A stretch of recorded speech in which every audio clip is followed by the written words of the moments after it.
ओम सभी को नमस्ते जी। संध्या स्वाध्याय में आज हम सब गायत्री मंत्र का अवलोकन करेंगे। संध्या में 2 बार गायत्री मंत्र का पाठ आता है। प्रारंभ हम गायत्री मंत्र से ही करते हैं और फिर शिखाबंधन करते हैं। अब यहाँ उपस्थान मंत्र के बाद भी गायत्री मंत्र का यहाँ क्रम है। गायत्री मंत्र आप सभी जानते हैं। ओम भूर्भुवः स्वः तत्सवितुर्वरेण्यं भर्गो देवस्य धीमहि धियो यो नः प्रचोदयात्। गायत्री मंत्र का आज जैसे हमारे बहुत सारे तथा कथित धर्म गुरु हैं, धर्माचार्य हैं, वो कहते हैं महिलाओं को गायत्री मंत्र पढ़ने का अधिकार नहीं, महिलाएं गायत्री मंत्र नहीं बोल सकती, शूद्र गायत्री मंत्र नहीं बोल सकता। ये सारी मिथ्या अवधारणाएं हैं।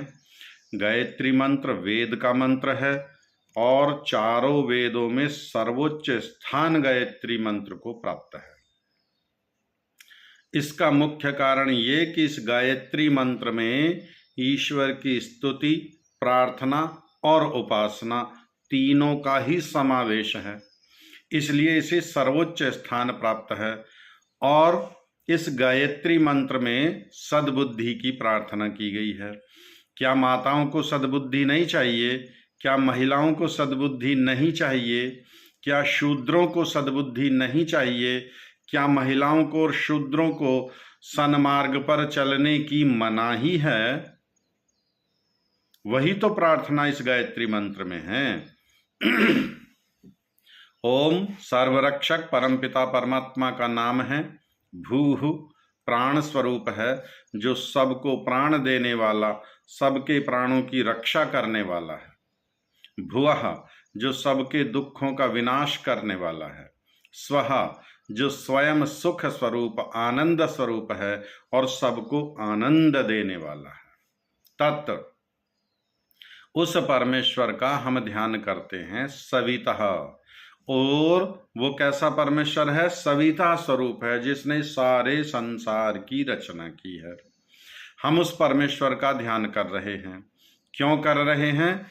कि वह हमारी बुद्धियों को श्रेष्ठ मार्ग की ओर प्रेरित करे, सन्मार्ग की ओर प्रेरित करे।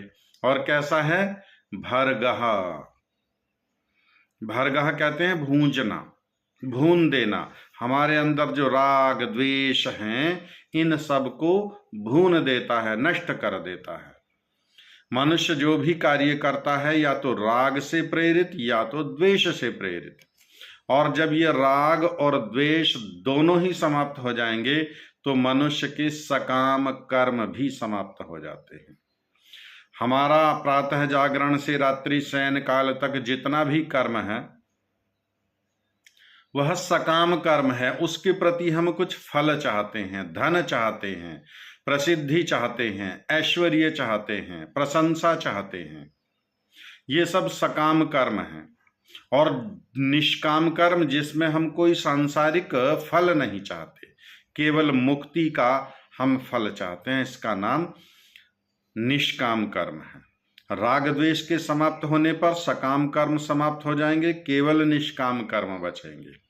और वह निष्काम कर्म तभी संभव है जब हम प्रतिदिन गायत्री का जाप करें। न्यून से न्यून 1 घंटा बताया ऋषियों ने, तो 1 घंटा प्रातःकाल, 1 घंटा सायंकाल हम प्रार्थना करें दत्त चित्त होकर के और अर्थ की भावना सहित। प्रायः गायत्री मंत्र के विषय में भ्रांतियां हैं। अर्थ बहुत थोड़े व्यक्ति जानते हैं गायत्री मंत्र का। जब किसी का देहांत हो जाता है तब उसकी आत्मा की शांति के लिए गायत्री पाठ कराए जाते हैं। अरे भाई, गायत्री मंत्र का जीते जी लाभ है। हम उस प्राण स्वरूप, दुख विनाशक, सुख स्वरूप परमेश्वर का ध्यान करते हैं, जो सर्व रक्षक, जो सबकी रक्षा करने वाला है, जो हमारे समस्त दुखों को दूर करने वाला है, समस्त राग द्वेष को नष्ट करने वाला है। ऐसे उस परमेश्वर का हम ध्यान करते हैं। और ये परमेश्वर की स्तुति ही है। यही तो स्तुति है। कैसा है वह परमेश्वर? स्तुति अर्थात जो जैसा है उसका वैसा गुणगान करना। तो ये स्तुति चल रही है। वह सर्व रक्षक है, प्राण स्वरूप है, दुख विनाशक है, आनंद प्रदाता है, भरगह क्लेशों को नष्ट करने वाला है, राग द्वेष को नष्ट करने वाला है। ये स्तुति तो है। अब प्रार्थना आई। क्या प्रार्थना आई? कि हमारी बुद्धियों को श्रेष्ठ मार्ग की ओर लेकर के चलो। हम ये प्रार्थना कर रहे हैं। और उपासना क्या है? कि हम उसके तेज स्वरूप को धारण करना, ये उपासना है। हम उस तेज स्वरूप को अपने हृदय में धारण करते हैं। उस परमेश्वर का हम ध्यान करते हैं। किस प्रयोजन से? कि वह हमारी बुद्धियों को श्रेष्ठ मार्ग की ओर लेकर चले। ये गायत्री मंत्र का भाव है, ये गायत्री मंत्र का अर्थ है। तो गायत्री मंत्र प्रत्येक व्यक्ति को, मनुष्य मात्र को प्रातः साय 1-1 घंटा जाप करना ही चाहिए। अर्थपूर्वक जाप करना चाहिए। महर्षि पतंजलि कहते हैं तज्जपस तदर्थ भावनम। जैसा जैसा आप जप करो वैसी वैसी भावना भी हो, और जैसी जैसी भावना होगी वैसा वैसा हम कर्म करेंगे। जैसा जैसा कर्म करेंगे वैसा वैसा हमें फल की प्राप्ति होगी।